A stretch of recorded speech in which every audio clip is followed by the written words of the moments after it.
Hello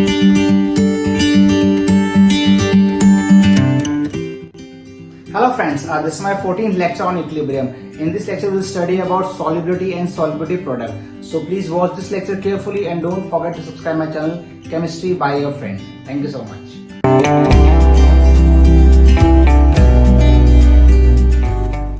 देखो friends, इस lecture का टॉपिक जो है वो है सॉल्युबिलिटी एंड सॉल्युबिलिटी प्रोडक्ट, है ना। तो बेसिकली ये जो है ये सॉल्ट्स पर होता है ना। जैसे पहले अपन ने एसिड और बेस के इक्विलिब्रियम पढ़े थे, अब ये सॉल्ट का इक्विलिब्रियम आएगा। ठीक है, देखो अब एसिड और बेस में मैंने कहा था दो तरह के एसिड होते हैं, एक होता है स्ट्रांग, एक होता है वीक। बेस भी दो तरह के होते हैं, एक होता है स्ट्रांग, एक होता है वीक, है ना। तो वही सेम कंसेप्ट यहाँ आएगा, बट यहाँ पे स्ट्रांग और वीक नहीं आएगा। यहाँ पे हाईली सॉल्युबल सॉल्ट और स्पेरिंगली सॉल्युबल सॉल्ट आएगा, पर चीज़ ऑलमोस्ट सेम सी है। देखो आप देखो, इसको अपन पहले क्लासीफाई करते हैं सॉल्ट्स को। देखो टाइप्स, है ना। फर्स्ट है हाईली सॉल्युबल सॉल्ट्स, है ना। इसको बोलेंगे HSS, हाईली सॉल्युबल सॉल्ट्स जो होते हैं ये वो सॉल्ट्स होते हैं जो वाटर के अंदर कंप्लीटली डिसोशिएट हो जाएं, है ना, कंप्लीटली सॉल्युबल हो जाएं।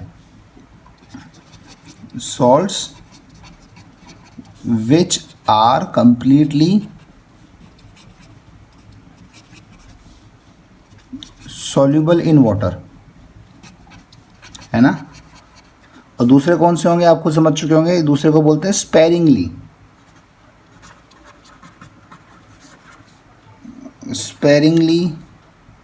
Soluble salts. देखो ध्यान दो, SSS, मैं ऐसा नहीं इनसॉल्युबल सॉल्ट्स नहीं बोल रहा हूँ। स्पेरिंगली मतलब होता है कि बहुत ही कम मात्रा में सॉल्युबल हो रहे हैं, है ना। इसलिए बोलेंगे इसके अंदर सॉल्युबिलिटी इज नेग्लिजिबल।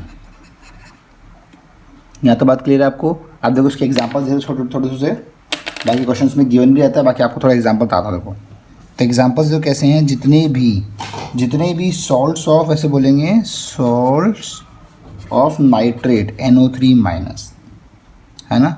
और देखो सेकंड होगा ऑल सॉल्ट्स ऑफ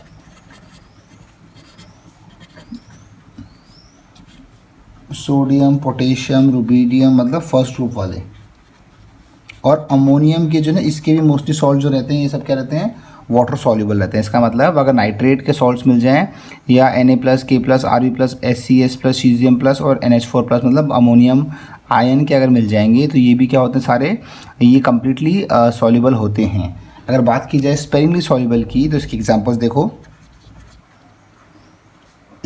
देखो, जैसे बोलूँ आपको मैं AgCl, है ना, AgCl हुआ, AgBr हुआ, AgI हुआ, है ना।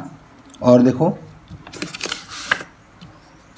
अगर बोलूँ आपसे मैं कि जितने भी all salts of phosphate ion हुआ, सल्फाइड्स आयन जो है, ये जो होते हैं ये भी क्या होते हैं, ये भी सब इन स्पेरिंगली सॉल्युबल। तो स्पेरिंगली सॉल्युबल मतलब होता है कि बहुत ही कम मात्रा में सॉल्युबल होना, है ना। ये होता है वाइट कलर का, है ना। ये होता है येलो, लाइट येलो होता है, और ये क्या हो जाएगा, डार्क येलो।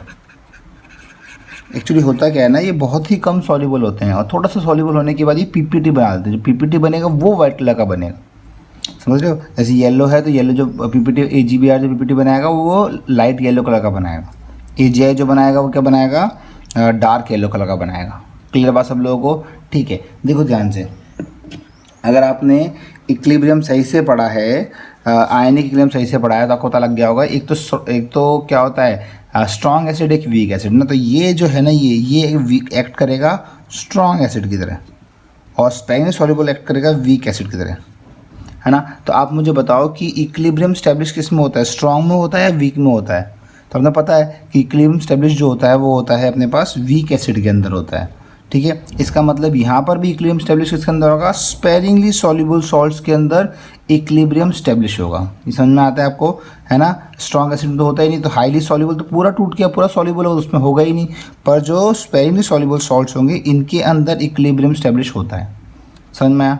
ठीक है। अगर आपको देखो सब अपन उससे कंपेयर कर लेंगे ना, जैसे अपन बात करें कॉमन आयन इफेक्ट की, तो कॉमन आयन इफेक्ट किस पे लगता है? कॉमन आयन इफेक्ट लगता है वीक एसिड पे, और स्ट्रॉन्ग एसिड वीक एसिड पे कॉमन आयन लगाता है ना, कोई भी लगा सकता है मतलब, पर वीक एसिड पे कॉमन आयन लगाता है ना। तो यहाँ पे कौन लगाएगा? यहाँ पे किस पे लगेगा? यहाँ पर स्पेरिंगली सॉल्युबल सॉल्ट पे कॉमन आयन लगेगा, और है ना, और कोई भी लगा सकता है। मेजरली कौन लगाएगा? हाईली सॉल्युबल सॉल्ट्स होंगे, वो स्पेरिंगली सॉल्युबल सॉल्ट्स पे कॉमन आयन इफेक्ट लगाएंगे, है ना।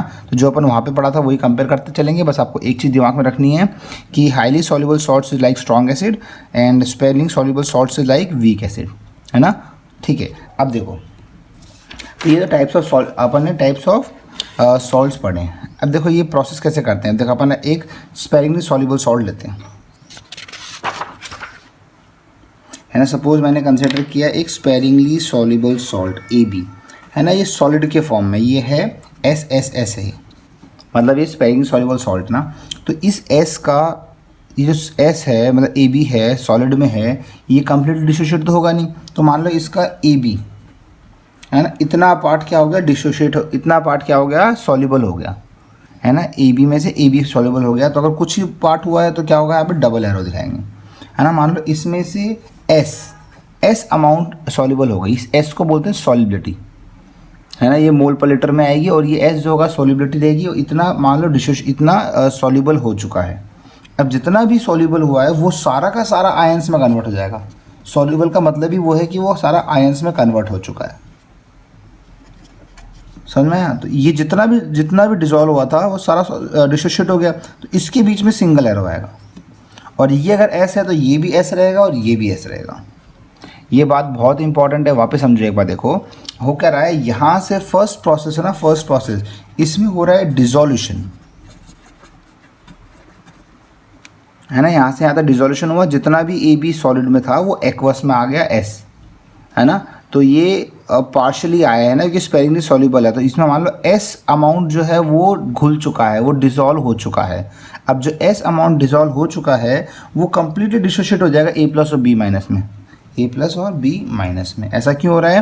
क्योंकि डिसॉल्व होने का मतलब ही होता है कि वो अपने आयंस में डिसोशिएट हो गया है। तो यहाँ पे तो डिसोल्यूशन हो रहा है, और यहाँ पे इस वाले प्रोसेस में क्या हो रहा है? ये डिसोसिएशन हो रहा है। डिसोसिएशन में देखो मैंने सिंगल एरो यूज़ किया है, डिसोल्यूशन में मैंने डबल एरो यूज़ किया है ना। अब क्या देखो, जनरली आपको जो शो करेंगे ना, जो बुक्स में शो करेंगे, हर जगह शो करेंगे, जो अपन भी ऐसे शो करेंगे, वो अपन इन दोनों स्टेप्स को नहीं करेंगे, यहाँ से सीधा ये वाला स्टेप यूज़ करेंगे। तो कैसे लिखेंगे अपन? देखिए जैसे AB सॉल्ट है, आप समझाना देखो आपको मैं, AB जो हुआ वो AB एक्वस में पहले डिज़ोल्व हुआ, फिर AB डिज़ोल्व जो जितना भी हुआ है वो सारा का सारा क्या हो जाएगा? डिसोशिएट हो जाएगा, ठीक है। तो यहाँ सबको बात क्लियर है। देखो अब इसको मैंने क्या कहा आपको कि सीधा ही क्या लिखेंगे, ये स्टेप लिखेंगे ही नहीं बीच में, यहाँ से सीधा ये लिखा जाएगा। जो क्या आ जाएगा, ये AB से ऐसे दिखाएंगे सीधा double arrow, A plus aqueous और B माइनस एक्वस, क्योंकि डबल है ना, कंप्लीटली डिसोशिएट तो नहीं होगा इसके अंदर, है ना, कुछ पार्ट होगा इसलिए। और ये कितना होगा? S और S होगा। ये बात समझ में आती है आपको, है ना। देखो अगर मैं इसका, है ना, देखो ध्यान दो, अगर मैं इसको बोलते हैं KSP डिफाइन कर दो, KSP एक नई चीज़ है, वो क्या है? सॉल्युबिलिटी प्रोडक्ट, है ना। तो जिस आयंस में डिसोशिएट हो रहा है उसका सॉल्युबिलिटी प्रोडक्ट होता है, तो A plus into B minus, तो ये हो जाएगा इसका सॉल्युबिलिटी प्रोडक्ट KSP, है ना। और इसकी सॉल्युबिलिटी SS दे रखी है, तो S इंटू S, और ये क्या हो जाएगा? S स्क्वायर, है ना। ये चेंज भी हो सकता है, बट सॉल्युबिलिटी प्रोडक्ट क्या रहेगा हमेशा? KSP क्या रहेगा हमेशा? इसके जो आयंस होगा उसका मल्टीप्लीकेशन, है ना। जैसे बोलेंगे, ध्यान दो, यहाँ बोलेंगे where KSP is a solubility product constant, है ना। और ये किसके लिए डिफाइंड होता है? और ये डिफाइंड है स्पेरिंगली सॉल्युबल सॉल्ट्स के लिए। और ये भी वो के क्लेम वाली बात है, इसका मतलब ये भी केवल टेम्परेचर पे ही डिपेंड होता है ना। और ये हर सॉल्ट्स के लिए पर्टिकुलर टेम्परेचर पे गिवन होता है ना। ये वैसे हर सॉल्ट के लिए पर्टिकुलर टेम्परेचर पे पहले से फिक्स होता है, इसलिए मोस्टली क्वेश्चंस में आपको गिवन ही मिलेगा, है ना। ध्यान दो, तो बोलेंगे solubility product is constant and it is defined for sparingly soluble salt, ठीक है, एंड इट्स वैल्यू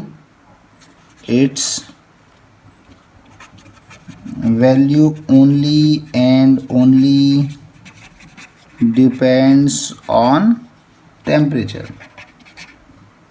या तो बस समझ में आपको, ठीक है। अब देखो पहली बात ही हाईली सॉल्युबल के लिए नहीं होता है, देखिए, और जो एस होगा ना, एस ये आता है मोल पर लीटर में, क्या ना, एस क्या है, सॉल्युबिलिटी है, जहाँ पे एस जो है, एस क्या है, ये है सॉल्युबिलिटी है, ये है मोल पर लीटर में। क्लियर बात सब लोगों को। देखो अब इससे क्वेश्चन करते हैं, बहुत अच्छा। देखो पहले अपन सीखते हैं कि KSP और एस के अंदर रिलेशन कैसे निकाला जाता है ना। देखो ध्यान से, KSP और एस के अंदर रिलेशन कैसे निकाला जाता है। तो अब AB का तो अपन ने किया है। देखो पहले आप स्टॉप करके पहले आप खुद कोशिश कर रहे हैं कि कैसे निकालोगे, है ना। स्टॉप कर लीजिए प्ले, और फिर आप पूरा सॉल्व कीजिए। जब भी क्वेश्चंस आएंगे तो हमेशा आपको ऐसे ही करना है, पहले स्टॉप करना है, उसके बाद पॉज करना है, उसके बाद सारे क्वेश्चंस करने हैं, उसके बाद मेरा सॉल्यूशन देखना है आपको, ठीक है। देखिए अगर AB अगर सॉल्ट होगा तो कैसे होगा, ये टूटेगा A प्लस और A plus aqueous plus B minus aqueous में, है ना। तो KSP तो क्या होगा, KSP होगा A plus into B minus होगा, और ये अगर AB टूटेगा तो ये भी S रहेगा, ये भी S रहेगा। तो अब KSP कितना आ जाएगा यहाँ पे, S into S is equal to S square आ जाएगा। ये बात समझ में है आपको। देखो यहाँ पे देखो AB2 में देखो, AB2 कैसे डिस्ट्रीब्यूट होगा, ये होगा आपका A प्लस 2 है ना, इसका चार्ज यहाँ, इसका चार्ज यहाँ, A plus 2 plus 2B minus के अंदर होगा ना, ये भी एक्वस में और ये भी एक्वस में। क्लियर है आपको बात ये। तो अगर ये S होगा तो ये 2S होगा, समझ में टूटेगा ना। तो ये S होगा तो ये 1 मोल होगा तो 2 मोल नहीं होगा, तो ये S होगा तो ये 2S होगा, ठीक है। अब बताओ KSP क्या होगा। तो KSP लिखेंगे, देखो A plus 2 into B minus, और इसका जो स्टोइचियोमेट्रिक कोएफिशिएंट था वो कहाँ आता है, वो आता है इसकी पावर के अंदर, ठीक है। अब देखो ये अगर S है, ध्यान दो, ये अगर S है तो ये कितना हो जाएगा, ये हो जाएगा 2S का होल स्क्वायर, तो कितना आ जाएगा, ये 4S क्यूब आ जाएगा। ये बस समझ में है आपको। यहाँ देखो नेक्स्ट देखो फटाफट से इसके अंदर,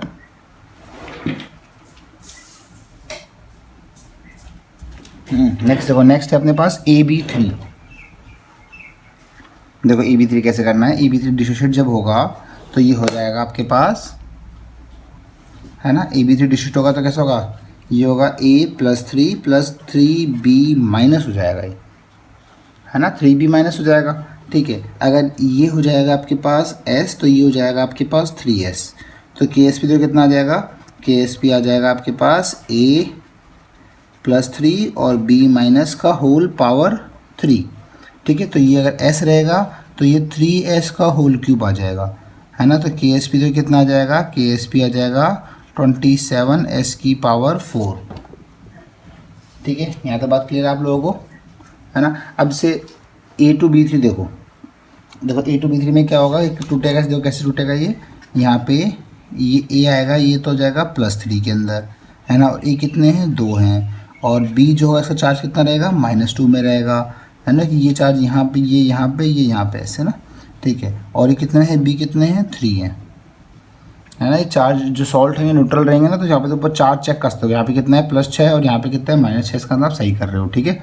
अब देखो इसके बाद अगर मैं बात करूँगा S की, तो ये 2S होगा, ये 3S होगा, समझ में आ रहा है। डिस्ट्रीब्यूट तो ऐसी होगा ना इसके, अगर ये 2 मोल होंगे, इसके 3 मोल होंगे, तो ये 2S होगा, ये 3S होगा, ठीक है। तो इसका मतलब इसका KP कितना आएगा, KSP कितना आएगा, ये आएगा A प्लस 3 की पावर 2 और B माइनस 2 की पावर 3, इसका मतलब 2S की पावर 2, और ये हो जाएगा आपका 3S की पावर 3। यह समझ में आ गया आपको, है ना। तो 2S की पावर 2 कितना होगा, 4S स्क्वायर, और ये जगह 27S3, है ना। इसको मल्टीप्लाई करने पर आएगा ये आपके पास पूरा, ये जगह 27 इंटू 4 करेंगे तो 108S की पावर 5 आएगा। क्लियर बात सब लोगों को यहाँ तक, है ना। मतलब इसमें देखो ध्यान से, इसकी जगह आपको दूसरे एग्जांपल्स भी दें, जैसे अगर मान लो AB है ना, AB की जगह मान लो आपको एग्जांपल ऑप्शन ने दिया AgCl, तो AgCl भी AB टाइप का, तो उसका भी सेम S स्क्वायर ही आएगा, है ना। AgBr देगा तो भी उसका सेम ही आएगा, AgI देगा तो भी उसका सेम ही आएगा, समझ रहे हो आप। ऐसे अगर बोलूँगा BaSO4, इसका भी सेम ही आएगा। क्यों? क्योंकि यहाँ पर भी एक ही रहेगा, ये दोनों एक एक आयन ही है, एक एक आयन है, इसका मतलब AB में भी एक एक आयन ही है ना। जैसे कि बोलेंगे AB2, तो AB2 का जैसे कैसे बोल सकते हैं, एग्जाम्पल देखिए, है ना। AB2 एग्जाम्पल देखो, जैसे अगर बोलूँ मैं Ag2CrO4, है ना, तो ये Ag2 है, CrO4 -2 जो है वो एक सिंगल आयन है, समझ में आ रहा है आपको। जैसे MgCl2 बोलूँ मैं, है ना, तो ये AB2 टाइप हो जाएगा, समझ में आ रहा है आपको। ZnOH होल ट्वाइस बोलूँ मैं, तो ये भी क्या हो जाएगा, AB2 टाइप हो जाएगा, है ना। इसके देखो AB3, देखो AB3 मतलब कि जो B होगा उसमें -3 चार्ज होना चाहिए। तो इसके एग्जांपल जैसे आपका फॉस्फेट्स के सॉल्ट्स हो गए, है ना, और आपके एल्यूमिनियम का हो जाएगा तो भी सेम ही आएगा कि +3 चार्ज वाला है। सोच पा रहे हो बात ये। तो अच्छे क्वेश्चन देखो, एक दो क्वेश्चन आगे और कराऊंगा, पहले आप एक क्वेश्चन किए देखो, अच्छा समझ में यहाँ तक कैसे किया आपको। देखो यहाँ तक मैं आपको रिवाइज करा दूँ, कुछ भी नहीं किया है ना। अपन ने बस सॉल्ट को डिसोशिएट किया है और उसको एस की टर्म्स में लिखा है ना। जैसे एक क्वेश्चन और देखो, है ना, ये क्वेश्चन जो है ये जेई में आया हुआ क्वेश्चन है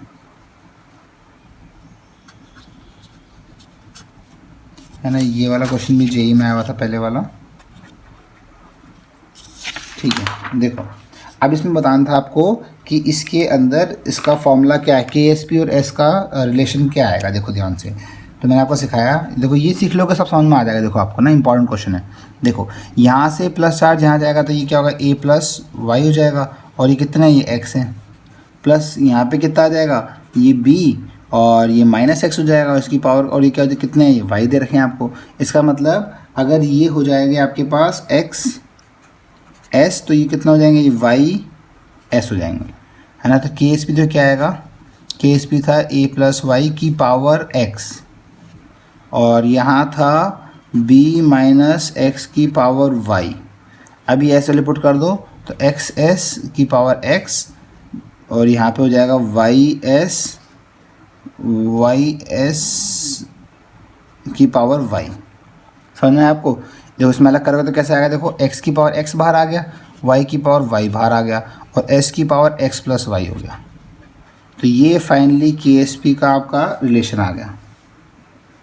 क्लियर हुआ सब लोगों को, है ना। अगर आपको निकालना है इसी में, अगर आपको निकालना है कि S सॉल्युबिलिटी निकालनी है KSP टर्म्स में, तो कैसे करोगे, S कैसे हो जाएगा, देखो KSP डिवाइड बाई x की पावर x और y की पावर y ना, ये दोनों नीचे आ गए, और ये S की पावर कितना है, x + y है, तो पूरे का अपन रूट ले लेंगे x + y, है ना। तो ये क्या हो, KSP S के टर्म्स में आ गया, मतलब S जो है वो KSP के टर्म्स में आ गया। क्लियर आप सब लोगों को। देखो अब इसमें आपको एक शॉर्टकट बताऊँ, देखो शॉर्टकट जो क्या है इसके अंदर, बहुत ही सिंपल है। देखो कैसे करना है, फाइनली KSP कैसे लिखते हैं, इसका A का नीचे क्या है, x है, तो x की पावर x और y की पावर y और s की पावर इन दोनों का सम x + y। फिर देखो x की पावर x, y की पावर y और s की पावर क्या हो गया, इन दोनों सम x + y। अपन ने जो पहले क्वेश्चन किए थे उन सब में देखो वैलिड है ये। यहाँ पे 1 1 लिखा है, 1 की पावर 1, 1 की पावर 1 तो 1 ही हो गया, और साथ में s की पावर 1 + 1 2 हो जाएगा।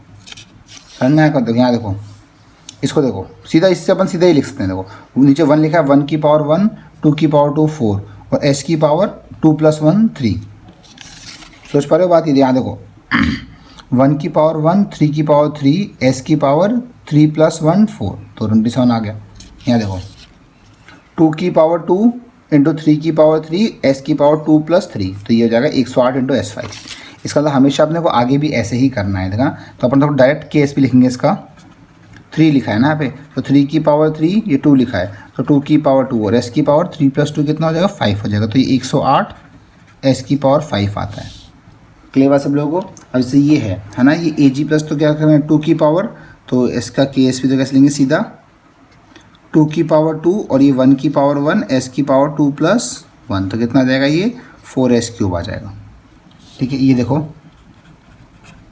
3 की पावर 3, यहाँ पे n है, 3 की पावर 3, यहाँ पे 2 है, तो 2 की पावर 2, समझ में आई आपको, है ना। और मल्टीप्लाई बाय कितना हो जाएगा, एस की पावर कितना हो जाएगा, 3 + 3 + 2 हो जाएगा, है ना। तो ये हो जाएगा आपके पास 3 + 3 + 2 हो जाएगा, ठीक है। तो इसको आप सॉल्व करोगे तो ये आ जाएगा आपके पास कितना, 27 × 27 × 4 और एस की पावर आ जाएगा 6 + 2 8 आ जाएगा, ठीक है। इसको सॉल्व करने पे एग्जैक्टली 2916 एस की पावर 8 आता है और ये हो जाएगा KSP।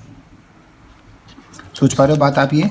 तो ऐसे अगर आप करोगे तो इस ट्रिक से आप फटाफट से KSP निकाल सकते हो। पर आपको जो अगर क्वेश्चन आएंगे तो पहले मेजर जैसे ही होता है ना ये वाले, पहले पता होना चाहिए किस आयंस में टूट रहा है, उसके बाद में आप ऐसे निकालो ना।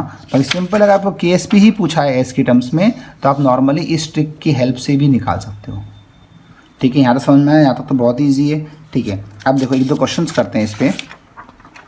देखो पहला क्वेश्चन देखो क्या दे रखा है आपको दे रखा है KSP दे रखा है GCl का और आपको सॉल्युबिलिटी मतलब S फाइंड आउट करना है। पर S तो मुझे पता है कि जो आएगा वो मोल पर लीटर में आएगा, क्लियर बात आपको। पर यहाँ पे क्या पूछा है, मोल पर लीटर में भी पूछा हुआ है और ग्राम पर लीटर में भी पूछा गया है ना। देखो फर्स्ट देखो कैसे करेंगे सॉल्यूशन, है ना। KSP कितना होगा GCl के लिए 1 और 1 है तो 1 की पावर 1 1 की पावर 1 S की पावर 2 तो क्या होगा S² आ जाएगा। और KSP दे रखा है कितना जाएगा 10 की पावर -10 दे रखा है तो S कितना आ जाएगा 10 की पावर -5। यहाँ से जो आएगा ये मोल पर लीटर में आएगा, है ना। तो एक तो आ गया मोल पर लीटर में। अब देखो फर्स्ट, है ना। सेकंड जो कैसे करना है अपने को, इस सॉल्युबिलिटी को मोल पर लीटर से आपको कन्वर्ट करना है ग्राम पर लीटर में। तो मोल्स क्या होता है, मोल्स होता है गिवन वेट ग्राम अपॉन मोलर मास होता है ना। तो अगर मैं मोलर मास से मल्टीप्लाई कर दूंगा तो मोलर मास कैंसिल हो जाएगा, सोच पा रहे हो। मोलर मास से अगर मल्टीप्लाई कर दूंगा, अब AgCl का मोलर मास कितना होता है, ये होता है 108 और ये होता है 35.5 होता है। तो ये हो जाएगा 143.5 मोलर मास से इसको मल्टीप्लाई करते हैं अपन तो ये आ जाएगा अपने पास ग्राम पर लीटर में आ जाएगा। तो सॉल्युबिलिटी कितनी होगी ग्राम पर लीटर में 143.5 × 10⁻⁻5 ग्राम पर लीटर।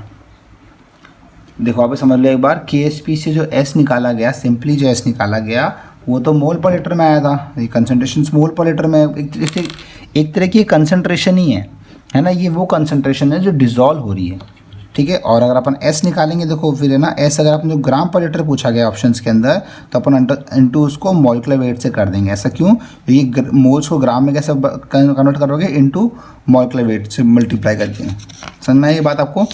अब देखो एक और इम्पॉर्टेंट क्वेश्चन देखो इसके बाद। देखो आपसे क्या पूछा गया है, आपको दे रखा है FeOH होल ट्वाइस दे रखा है आपको, है ना। और ये दे रखा है आपको इसका KSP दे रखा है और pH निकालना है, क्लियर बात आपको। सबसे पहले आप FeOH होल ट्वाइस का KSP लिखो, पहले इसको डिसोशिएट करो, है ना। डिजोल्व कैसे होगा ये Fe+2 एक्वस के अंदर और 2OH माइनस के अंदर होगा, है ना, एक्वस के अंदर होगा। समझ में आइए। तो ये S रहेगा तो कितना रहेगा, ये 2S रहेगा। तो KSP कितना आ जाएगा, ये आ जाएगा 2 की पावर 2 2 की पावर 2 1 की पावर 1 तो ये जाएगा 4S³ हो जाएगा। इसके अंदर देखिए 4 × 10⁻⁻12 दे रखी है ना। तो यहाँ से 4 से 4 कट जाएगा और S आ जाएगा आपका 10 की पावर माइनस ये जाएगा 3। यहाँ तो बात क्लियर है आपको, ठीक है। तो ये S आ गया। अब मुझे निकालना है OH माइनस कंसनट्रेशन। तो OH माइनस क्या है, OH माइनस S है क्या, नहीं, OH माइनस 2S है। तो कितना जाएगा 2 × 10⁻⁻3। कई बार अपन शॉर्टकट के अंदर क्या करते हैं, OH माइनस को S ले लेते हैं, पर S कंसनट्रेशन नहीं है। OH माइनस की कंसनट्रेशन कितनी है 2S है, तो 2 × 10⁻⁻ कितना आ जाएगा 3 आ जाएगा। तो यहाँ से POH कैसे निकालेंगे अपन, 3 तो आगे आ गया माइनस log 2 तो कितना हो जाएगा 3 - 0.3 तो ये हो जाएगा 2.7। और pH कैसे निकालोगे आप, pH निकालोगे 14 में से माइनस कर दोगे 2.7 तो ये हो जाएगा 11.3 हो जाएगा।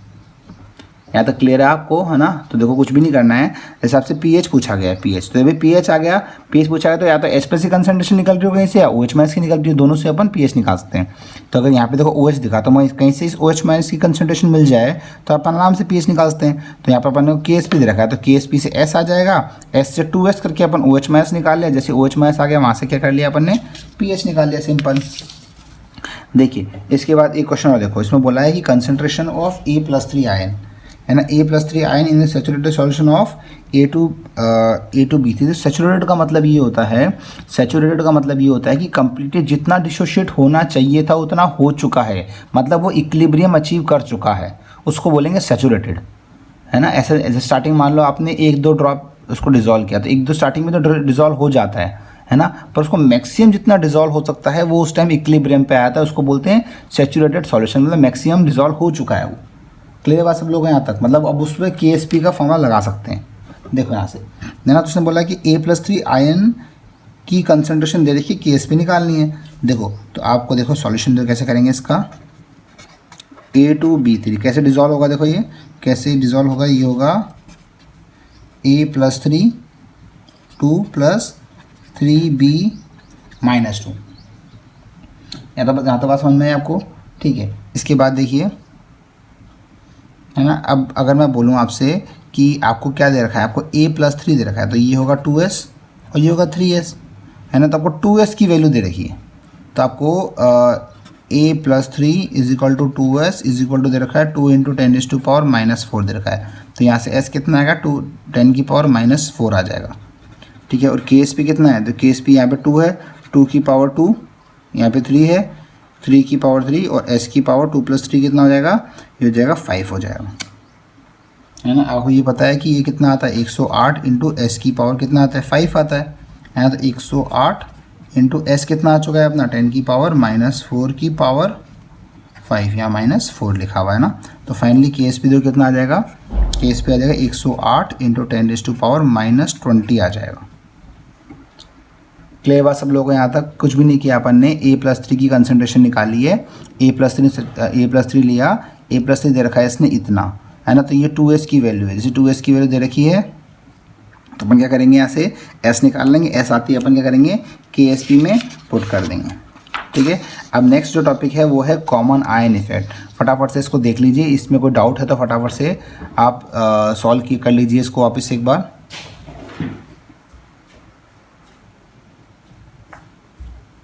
देखिए इसके बाद नेक्स्ट जो है अपने पास, नेक्स्ट है solubility in presence of common ion effect, है ना। देखो तो जैसे common ion effect weak acid के अंदर होता है, वैसे ही वीक एसिड वीक बेस में होता है, वैसे ही कॉमन आयन इफेक्ट जो होता है वो सॉल्युबिलिटी में भी होगा, क्योंकि यहाँ पर भी क्या हो रहा है, इक्विलिब्रियम अचीव हो रहा है यहाँ पे भी, है ना। देखो तो आपको पता है, जैसे अगर मैं किस पे लगता है, वीक पे लगता है, स्ट्रॉन्ग पे लगता है, तो वीक पे लगता है हमेशा, तो वीक मतलब एक्सपेरिंगली सॉल्युबल सॉल्ट लिया मैंने AB, है ना, AB लिया, इसको ये डिसोशिएट कैसे होगा, ये A+ एक्वस में होगा और B- एक्वस में होगा, ठीक है। अब ध्यान दो, अब मान लो साथ में एक आपके पास हाईली सॉल्युबल सॉल्ट भी है ना, तो ये मान लो AC है ना। तो AC अगर होगा तो ये तो पूरा पूरा डिसोशिएट हो जाएगा, तो A+ एक्वस में और C- एक्वस में डिसोशिएट हो जाएगा। अभी तो हाईली सॉल्युबल है तो यहाँ पे क्या आएगा, सिंगल एरो आएगा, स्पेरिंग सॉल्युबल था डबल एरो आएगा। तो मैंने आपको पहले बताया था वहाँ पे भी कि हमेशा वीक पर कॉमन आयन इफेक्ट लगेगा, तो यहाँ पर भी स्पेरिंगली सॉल्युबल सॉल्ट पे कॉमन आयन इफेक्ट लगाया जाएगा। तो यहाँ तो बात समझ में आई आपको। इसका मतलब जब इसके अंदर, जब ये एक ही सॉल्यूशन के अंदर सारी रिएक्शंस हो रही हैं, तो इसमें कॉमन आयन कौन सा है, तो इसमें कॉमन आयन हो गया आपका A+। तो A+ जो है ना, ये क्या हो चुका है, ये कॉमन आयन हो चुका है ना। और कॉमन आयन होने की वजह से क्या होगा, ये जो AB सॉल्ट है ना, AB जो है ये रिएक्शन कहाँ चले जाएगी, बैकवर्ड चले जाएगी। बैकवर्ड क्यों जाएगी, क्योंकि ये due to Le Chatelier principle, अगर इसी कंसंट्रेशन बढ़ाएंगे तो बैकवर्ड जाएगी, बैकवर्ड जाएगी तो ये और कम सॉल्युबल होगा, समझ में आ रहा है आपको। तो ये और कम, इधर आएगा तो सॉल्यूशन डिसोल्यूशन बढ़ रहा है, और यहाँ जाएगा तो डिसोल्यूशन क्या हो रहा है, कम हो रहा है। इसका मतलब due to common ion effect, ऐसे बोलेंगे, due to common ion effect solubility जो होती है वो क्या होती है, डिक्रीजेस। क्लियर बात सब लोगों को, क्योंकि जब एक ही कंसंट्रेशन बढ़ेगी तो ये क्या हो जाएगा, कम। जैसे आप देखो, ऐसे बोलूँगा KSP, तो KSP क्या होगा, KSP से लिखेंगे स्पेरिंगली सॉल्युबल के लिए लिखेंगे, तो क्या होगा, देखो ये होगा आपके पास A+ × B- होगा, है ना। अब A+ बढ़ाओगे तो KSP बढ़ना चाहिए, पर KSP तो कांस्टेंट है सोच पा रहे हो, ए प्लस बढ़ाएंगे तो के एस पी तो कांस्टेंट है, के एस पी कांस्टेंट रहने के लिए ए प्लस बढ़ाएंगे तो बी माइनस कम होना पड़ेगा, बी माइनस कम होगा तो मतलब क्या होगा, सॉल्युबिलिटी कम होगी। सोच पा रहे हो, जैसे अगर मैं बोलूँ कि के एस पी निकालना है ना, के एस पी निकालते हैं, ये पहले है without sparingly, without highly soluble salt, मतलब इस टाइम पे कोई भी कॉमन आयन नहीं लग रहा है, तो वो क्या होता, वो ए प्लस इंटू बी माइनस, तो इसका भी सॉल्युबिलिटी एस, इसका भी एस होता है, तो एस सॉल्व करते हुए क्या सॉल्युबिलिटी आया था। पर अगर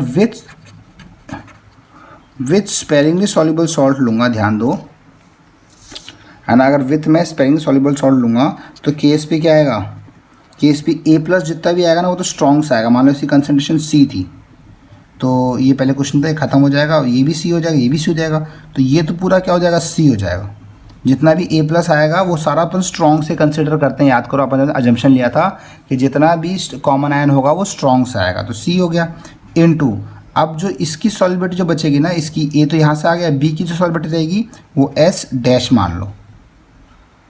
क्लियर आपको बात, ये इसका मतलब के एस पी की सॉल्युबिलिटी तो पहले तो सॉल्युबिलिटी एस थी, अब जो सॉल्युबिलिटी होगी एस डैश होगी, तो एस डैश जो रहेगा ना आपका हमेशा, एस जो डैश रहेगा वो कम रहेगा एस से।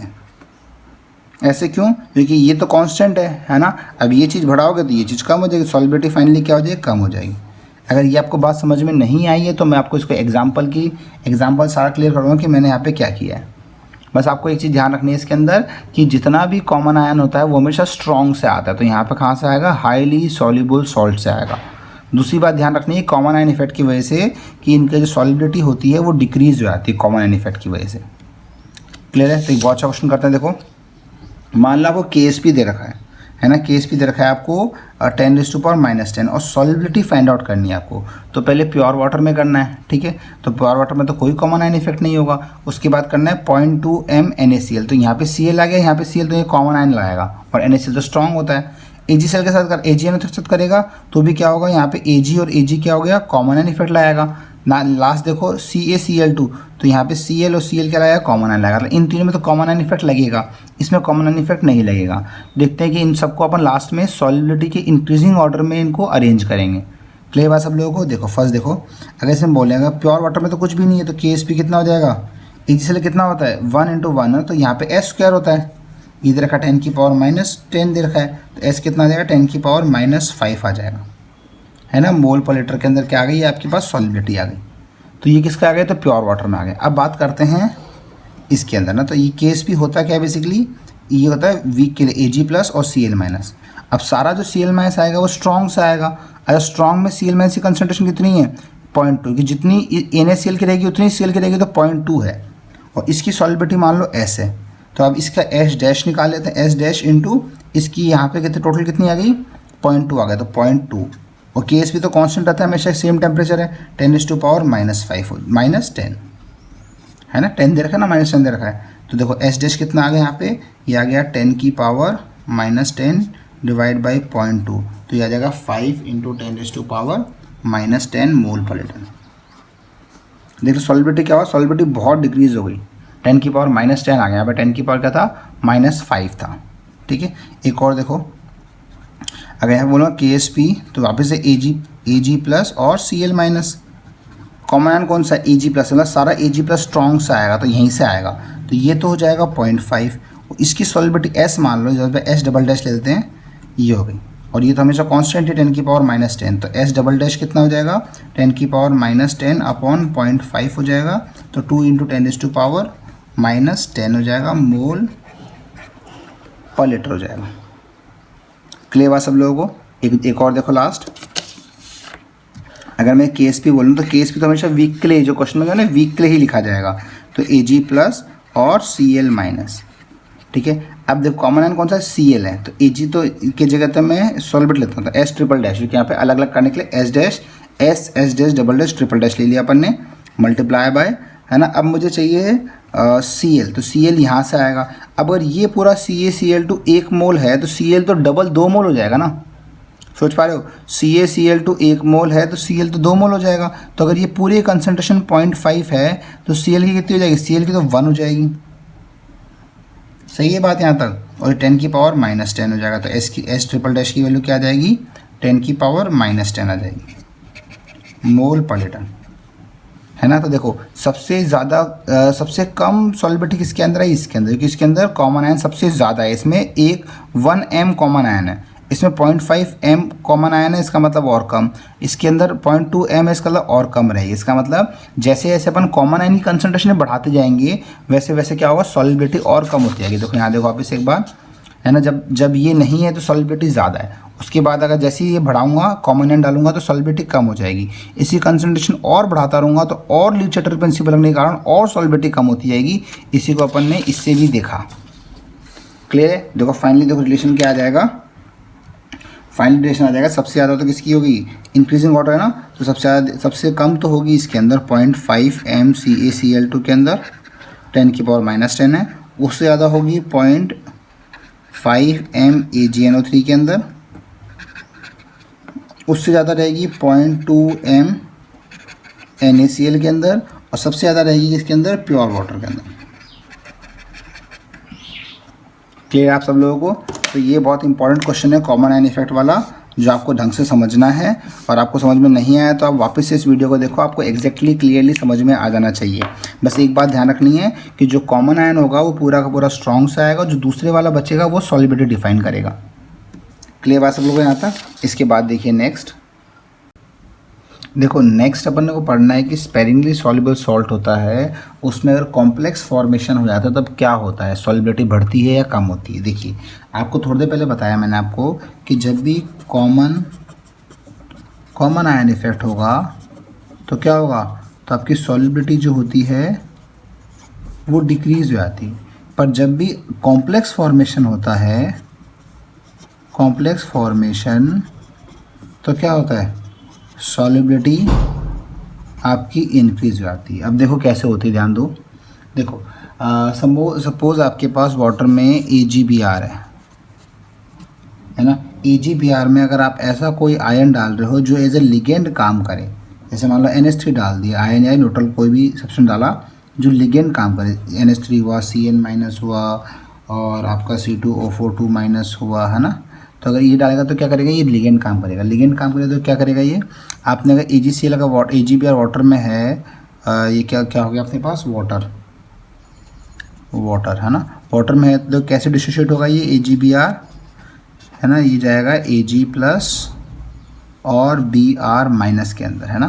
तो ये रहेगा सॉलिड और ये है एक्वस और ये भी है एक्वस, है ना। अब क्या होगा, जो AgBr जो बना है ना, Ag+ जो बना है एक्वस, ये करेगा NH3 के साथ में लिगेंड फॉर्मेशन कर लेगा।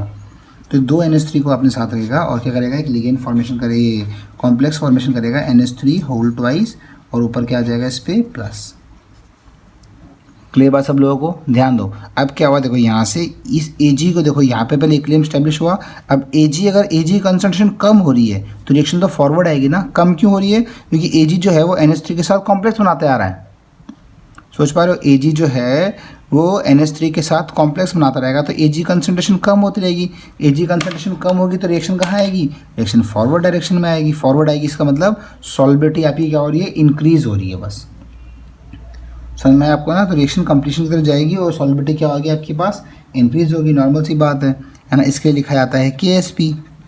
KSP क्या होता है, Ag+ और Br-, है ना। और इस रिएक्शन के लिए क्या लिखा जाता है, इस वाले के लिए, है ना, इसमें होता है फॉर्मेशन कांस्टेंट बोलता है इसको ना। तो इसका जो Kf होगा ये क्या होगा, ये होगा आपका Ag NH3 और डिवाइड नीचे क्या आ जाएगा आपके पास, Ag+ और NH3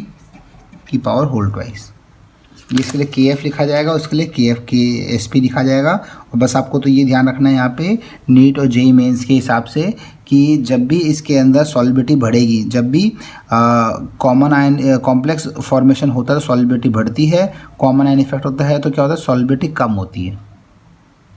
ठीक है, जैसे अगर आपसे पूछा जाए तो क्वेश्चन जो पहले पूछा ना कि आपको solubility of AgCl is maximum in, आपको चार ऑप्शन दे रखे हैं। पहले दे रखा है वाटर, दूसरा दे रखा है 0.5 m NaCl, तीसरा दे रखा है आपको NH3 अमोनिया और चौथा दे रखा है सेम इन ऑल। देखो ध्यान से ना, तो पहला जो ऑप्शन है आपके पास, पहला जो है वाटर, इसमें तो कुछ भी नहीं होगा, है ना। और सेकंड वाले में क्या हो रहा है, सेकंड में कॉमन आयन हो रहा है, और थर्ड वाले में कॉम्प्लेक्स फॉर्मेशन हो रहा है ना। तो सबसे कम जो सॉलिबिलिटी आएगी ना, वो आएगी आपके पास 0.5 MnACl, क्योंकि इसमें कॉमन आयन इफेक्ट लग रहा है, ClCl सेम हो रहा है, ठीक है। उसके बाद आएगी वाटर, क्योंकि वाटर में कोई भी इफेक्ट नहीं लग रहा है। और सबसे ज़्यादा सॉलिबिलिटी आती है जब उसमें कॉम्प्लेक्स फॉर्मेशन होता है, तो सबसे ज़्यादा सॉलिबिलिटी आती है। यहाँ तो बात क्लियर है। तो ये जो कंसेप्ट है ये किसका है अपना पास, कि अगर कॉम्प्लेक्स फॉर्मेशन होता है तो आपकी सॉलिबिलिटी बढ़ जाती है, और अगर कॉमन आयन इफेक्ट होता है सॉलिबिलिटी क्या होती है, कम हो जाती है। इसके बाद नेक्स्ट देखो, नेक्स्ट जो है अपना वो है साइमल्टेनियस सॉलिबिलिटी, मतलब अगर दो स्पेरिंगली सॉल्युबल सॉल्ट अगर अपन ने साथ में ले लिए तो क्या होगा, है ना। तो इसका मतलब क्या होता है, कंटेनिंग टू स्पेरिंगली, है ना, स्पेरिंगली सॉल्युबल सॉल्ट्स। अगर दो अपन ने स्पेरिंगली सॉल्युबल सॉल्ट ले लिए तब क्या होगा। जैसे मैंने पहले ए बी ले लिया, है ना, ए बी सॉलिड में है, तो कैसे टूटेगा, देखो ये टूटेगा आपका A plus plus b minus, है ना। तो ये भी एक्वस हो जाएगा, ये भी एक्वस हो जाएगा, और ये हो जाएगा KSP1, है ना। और दूसरा लिया मैंने AC लिया। देखो, तो अगर आपको याद आ रहा हो तो ऐसे अपन ने लिया था, वीक एसिड का मिक्सचर लिए थे, तो दो वीक एसिड लिए थे, याद करो। तो जब दो वीक एसिड लिए थे तो दोनों एक दूसरे पे क्या लगा रहे थे, कॉमन आयन इफेक्ट लगा रहे थे ना, तो वीक पे कॉमन आयन लगेगा। अब यहाँ पे A प्लस सेम हो गया, तो दोनों ही एक दूसरे पे कॉमन आयन लगाएंगे। देखो यहाँ पे क्या होगा, इसका S1, इसका भी S1 मान लो, इसका मैं S2 बोल रहा हूँ, इसका S2 बोल रहा हूँ, पर ये क्या हो गया, ये सेम कंटेनर में हो रहा है, तो आपकी क्या हो चुका है, A प्लस तो कॉमन है, तो A प्लस कंसनट्रेशन तो कॉमन रहेगी, तो यहाँ पे क्या होगा, ये S1 प्लस S2 हो जाएगा, ये S2 प्लस S1 हो जाएगा। ये या तो बात समझ में है आपको। देखो, अब अगर फर्स्ट ले KSP लिखा जाएगा, KSP1, इसके लिए KSP2 है। KSP1 तो कैसे लिखोगे आप, ये लिखोगे आप इसकी कंसनट्रेशन इंटू इसकी कंसनट्रेशन, तो ये आएगा S1 plus S2 into S1, KSP1। और KSP2 तो क्या आएगा, ये आएगा S1, ये भी S1 प्लस S2 लिखा हुआ है, S1 प्लस S2 इंटू क्या हो जाएगा, S2 हो जाएगा। ये फर्स्ट हो गया, ये सेकंड हो गया, है ना। अगर मैं फर्स्ट डिवाइड बाई सेकंड करूँगा तो क्या आ जाएगा, KSP1 डिवाइड बाई KSP2 हो जाएगा, तो क्या हो जाएगा, S1 बाई S2 हो जाएगा। तो अगर अपन KSPs का डिवीज़न करेंगे तो क्या हो जाएगा, सॉल्युबिलिटी का क्या हो जाएगा, अपने को रेशियो मिल जाएगा। अब ये पता है, ये पता है, ठीक है ना। अपन इनमें से S2 को S1 की टर्म्स में निकाल लेंगे, उसके बाद इन दोनों में से किसी भी एक इक्वेशन पुट कर दोगे तो एग्जैक्टली सॉल्युबिलिटी भी आ जाएगी। ध्यान दो, फिर से क्या बोल रहा हूँ, देखो ध्यान से। मैंने आपको इसमें बताया कि अगर दो स्पेरिंगली सॉल्युबल सॉल्ट साथ में हैं तो वो क्या उसको बोलेंगे, साइमल्टेनियस सॉल्युबिलिटी, जो दोनों एक दूसरे पर कॉमन आयन इफेक्ट लाएंगे, ठीक है। तो इसमें इसका भी S1 प्लस S2 हो जाएगा, इसका भी S1 प्लस S2 हो जाएगा ना। दोनों KSP को डिवाइड करेंगे तो क्या आ जाएगा, KSP1 upon KSP2 is equal to S1 by S2 आ जाएगा, ठीक है। ये गिवन होगा, ये गिवन होगा। अब S1 S2 के टर्म्स में आ जाएगा, उसको यहाँ पे कहीं पुट करोगे तो एग्जैक्टली S1 और S2 की वैल्यू भी अपन इजीली फाइंड आउट कर सकते हैं, है ना। तो इसको अपन एक क्वेश्चन की हेल्प से देखेंगे। देखो, देखिए ध्यान से, है ना। तो अपन एग्जैक्टली वैल्यू देखो, इसमें क्या करना है आपको, साइमल्टेनियस सॉल्युबिलिटी मतलब S1 बाई S2 भी निकालेंगे अपन, और उसके बाद में एग्जैक्टली अपन Ag प्लस की कंसनट्रेशन निकालेंगे, मतलब S1 S2 भी एग्जैक्टली भी निकालेंगे, मान लो, ठीक है। देखो, आप मुझे बताओ इसके अंदर, है ना। तो मुझे मैंने तो कहा KSP, ये आपका Ag, अगर बोलूँगा, हाँ देखो, अगर मैं बोलूँगा इसको अंदर कि Ag, हाँ तो AgCN अपॉन KSP AgBr बोलूँगा तो क्या करना पड़ेगा, ये क्या होगा, ये S1 बाई S2 हो जाएगा। तो S1 KSP एजिशन कितना रखा है, ये रखा है 10 × 10⁻⁻12 दे रखा, 13 दे रखा है ना। -12 को आप 10 × 10⁻13 लिख सकते हो, और ये 5 × 10⁻13 हो जाएगा। तो कितना हो जाएगा, ये 2 हो जाएगा। क्लियर बात यहाँ तक आपको, है ना। तो यहाँ से क्या आ चुका है, इसे वापस चेक करने दो। 12 ना, 12, तो 12 को कैसे लिखोगे आप, 10 कर दिया और ये कटन कर देते और छोटा जगह, ठीक है, सही है ना। तो 2/1 आ जाएगा ना। तो यहाँ से ऐसे पूछता हूँ मैं कि S1 जो होगा ये 2S2 हो चुका है, S1 जो हो चुका है ये 2S2 हो चुका है, तो पहले तो रेशियो आ गया, है ना। अब बोला Ag प्लस निकालो। अब Ag प्लस तो कॉमन आयन है, तो Ag प्लस क्या रहेगा, Ag प्लस की कंसंट्रेशन क्या रहेगी, S1 प्लस S2 रहेगी। तो मतलब मुझे एग्जैक्टली S1 S2 भी निकालना पड़ेगा, ठीक है। तो मैं काम करता हूँ, किसी भी एक इक्वेशन में S1 S2 निकाल। देखो मुझे बताओ कि KSP अगर मैं AgCN निकालूंगा, है ना, तो AgCN का देखो इक्विलिब्रियम क्या होगा, AgCN is equal to Ag plus और Cn माइनस, अब इसके लिए मैंने बोल रखा था इसमें S1 ले रखा था, तो ये तो S1 हो जाएगा और ये S1 प्लस S2 हो जाएगा। क्लियर है। तो इसका KSP तो क्या आएगा, इसका KSP होगा S1 plus S2 into S1 हो जाएगा ना। S1 कितना हो चुका है, S1 हो चुका है 2S2 हो चुका है ना। तो इसका से लिख लो, ये 2S2 plus S2 into S1, तो ये भी क्या हो गया 2S2 आ गया। तो फाइनली तो कितना आ जाएगा, ये आ जाएगा आपका 3 2 6, तो 6S2 का होल स्क्वायर आ जाएगा, ठीक है। तो KSP कितना गिवन, देखो यहाँ पे S कितना आ जाएगा, देखो KSP दे रखा है इसके अंदर, फर्स्ट का दे रखा है 10 की पावर -12 दे रखा है डिवाइड बाई 6 की पावर रूट, तो ये आ जाएगा S2, समझ में S2। और अगर S1 निकालना है मुझे, तो S2 और S1 में रिलेशन क्या हो गया, है ना, S1 जो होता है वो 2 इंटू S2, तो कितना हो जाएगा, ये 10 की पावर -12 डिवाइड बाई 6, ये अंदर जाएगा तो 4 हो जाएगा, है ना। तो ये कितना हो जाएगा, हाँ, तो ये ऐसे ही मान लो। क्लियर है, ये S2 हो जाएगा, ये S1 हो गया और ये S2 हो गया, क्योंकि डबल S का, ठीक है। तो अब अगर मैं बोलूँगा, है ना, अब अगर मैं बोलूँगा कि मुझे निकालना है Ag प्लस, तो Ag प्लस क्या होगा, S1 प्लस S2 हो जाएगा, ठीक है। तो इसको क्या करना पड़ेगा आपको, रूट 2 इंटू 10 की पावर -12/6 प्लस 10 की पावर -12/6, तो कितना आ जाएगा 3 इंटू रूट 10 की पावर -12/6, ठीक है। तो ये आपका फाइनली Ag प्लस आ गया। इसको अंदर ले जाओगे तो कितना आ जाएगा, यहाँ पे 9 आ जाएगा, अंदर ले जाएगा तो स्क्वायर हो जाएगा ना, तो 9/6 आ जाएगा। इसको काटोगे तो 3 से कटेगा और ये 2 से कटेगा, तो फाइनली कितना हो जाएगा, रूट में आ जाएगा 1.5 इंटू 10⁻12 हो जाएगा। क्लियर। तो इसको आपको सॉल्व करना पड़ेगा। तो यहाँ से क्या आ गया अपने पास, यहाँ से अपने पास Ag प्लस की कंसंट्रेशन भी आ चुकी है और साथ साथ में अपन ने इसका रेशियो भी निकाल चुके हैं, S1 S2 में रिलेशन भी आ चुका है। यहाँ तक क्लियर सब लोगों को, है ना। नेक्स्ट देखो, इसके बाद में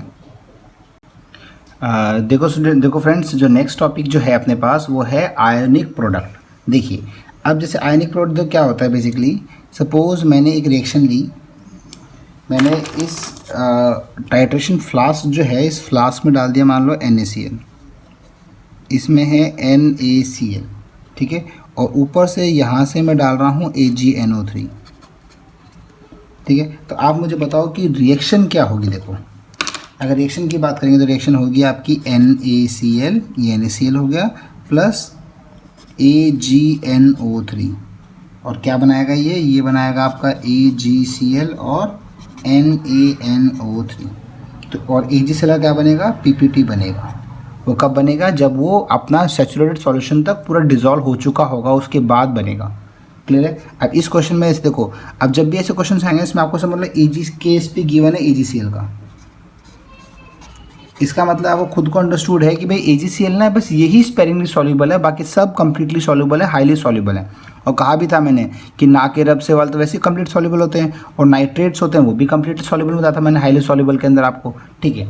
अब देखो क्या हुआ, मान लो इसके अंदर मैंने NaCl में एक ड्रॉप NaCl डाल, एक ड्रॉप AgNO3 डाला, है ना। अगर मैंने यहाँ पे मैं लिख रहा हूँ AgNO3, मैंने मान लो फर्स्ट ड्रॉप डाला, तो एक ड्रॉप डालना तो कोई भी PPT नहीं बना, इसका मतलब वो डिजॉल्व हो चुका है ना। ये कौन सा बनता है, वाइट PPT बनता है, वाइट PPT।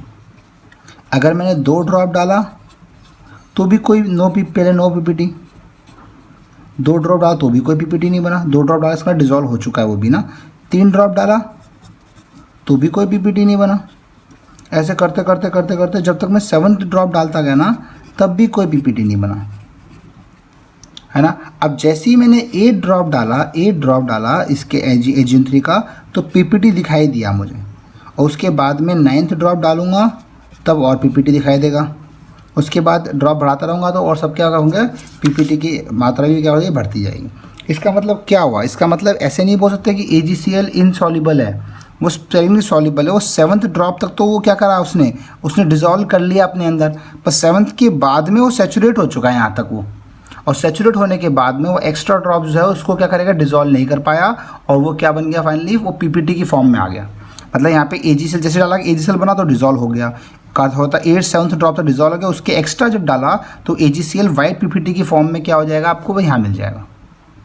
क्लियर बात आपको यहाँ तक, है ना। इसका मतलब देखो ध्यान से, अब बात आ गई कि आयनिक प्रोडक्ट क्या होगा, देखो ध्यान सुनो। तो जैसे याद है आपको, मैंने आपको क्यूसी पढ़ाया था, क्यूसी और केसी में अंतर क्या होता है, कि केसी तो इक्विलिब्रियम पे होता है, क्यूसी किसी भी टाइम पे होता है ना। तो वैसे सेम का सेम यहाँ पे आईपी और केएसपी है ना। आईपी जो होता है, ध्यान दो, आईपी जो होता है ये होता है product of ions dissociated eight any point, और वही केएसपी क्या होता है, ये होता है product of ions dissociated at equilibrium, है ना। देखो अब एक बात आओ, जब मैंने एक ड्रॉप डाला था तब भी तो कुछ Ag बन गया होगा, Cl बन गया होगा, उस टाइम में Ag और Cl को मैं मल्टीप्लाई करूँगा ना, तब वो Ip ही कहलाएगा। मतलब Ip तो इसमें से किसी भी पॉइंट पे लिख सकते हैं, है ना। पर KSP कब लिखेंगे, जब वो सैचुरेट हो जाएगा, जब वो क्या हो जाएगा, आपके इक्विलिब्रियम पोजीशन पे आ जाएगा।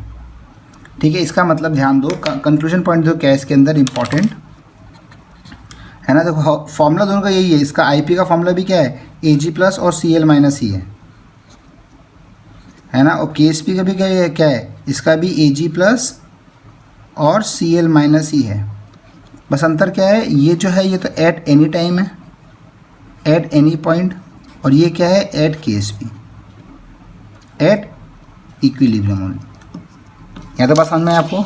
देखो अगर आपको समझ में आई, देखो उसके बाद में जो काम की बात है, इंपॉर्टेंट पॉइंट जो क्या है इसका मतलब इसके अंदर, देखो अगर मैं आपसे बोलूँगा, ध्यान दो, स्टार्टिंग के जो पॉइंट थे इस टाइम पे जो आईपी जो रहेगा, आईपी जो रहेगा, आईपी तो स्टार्टिंग में क्या है, एजी और सीएल कम बना है, तो एजीसीएल स्टार्टिंग में एजीसीएल केएसपी से कम है, केएसपी से कम है, इसका मतलब अभी तक सैचुरेटेड सॉल्यूशन नहीं आया है और कोई पीपीटी नहीं बनेगा, नो पीपीटी विल फॉर्म। जैसे ही आईपी और केएसपी की इक्वल आ जाएगा, इसका मतलब क्या हो गया कि आपका इक्विलिब्रियम अचीव हो चुका है, इक्विलिब्रियम पे है, और आपका अनडिसोशिएटेड पार्ट और डिसोशिएटेड पार्ट क्या है, इक्विलिब्रियम पे, है ना। इसके बाद में अगर आईपी अगर केएसपी से भी ज़्यादा हो चुका है, इसका मतलब अब जो प्रोडक्ट जब आपने ड्रॉप्स डाली हैं वो क्या एक्स्ट्रा हो चुकी है, केएसपी से ज़्यादा, मतलब जितना सैचुरेट हो सकता था, जितना घुल सकता था, उससे भी ज़्यादा डाल दिया आपने, तो आईपी बढ़ गया। अब जब जो एक्स्ट्रा आयंस होंगे ना वो पीपीटी बना लेंगे, तो क्या होगा, पीपीटी विल फॉर्म। तो मेजरली जो चीज़ समझनी है ना आपको, बस यही समझनी है कि आईपी अगर केएसपी से कम होगा तब क्या होगा, तो पीपीटी नहीं बनेगी, अगर ये होगा तो इक्विलिब्रियम पे रहेगा, और आईपी अगर केएसपी ज़्यादा रहेगा तो पीपीटी बनेगा।